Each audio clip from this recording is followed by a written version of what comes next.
High guys, good morning. আশা করি তোমরা সব ভালোই আছো। আমিও অনেক ভালো আছি। আজকে সকাল সকাল চলে গেছিলাম কাম আনতে। আমি, দিদির ছেলে আর বোন নিয়ে চলে আসলাম কাম। দেখো কামটা দিয়েছে একটা শাড়ির মধ্যে চুমকি বসাতে হবে।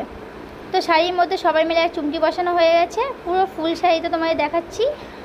দেখো পুরো ফুল শাড়িটা দেখিয়ে দিচ্ছি তোমাদের, কত সুন্দর। পরের দিন তোমাদের দেখাবো কীভাবে আমরা চুমকি বসাচ্ছি আর কেমনভাবে তৈরি করছি পুরো শাড়িটা চুমকি বসিয়ে। খুবই সুন্দর লাগছে শাড়িটা। তোমরা কমেন্ট করো কেমন লাগছে।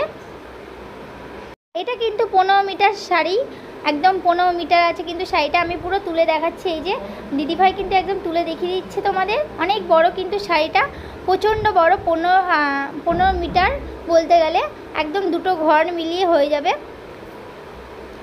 তারপরে এখানে শাড়িটা ভাঁজ করা হয়ে গেছে। যেহেতু ভিডিওটা আমি এখানে শেষ করছি, পরবর্তী ভিডিও দেখা হচ্ছে। ততক্ষণ তোমরা ভালো থেকো, সুস্থ থেকো। Bye bye.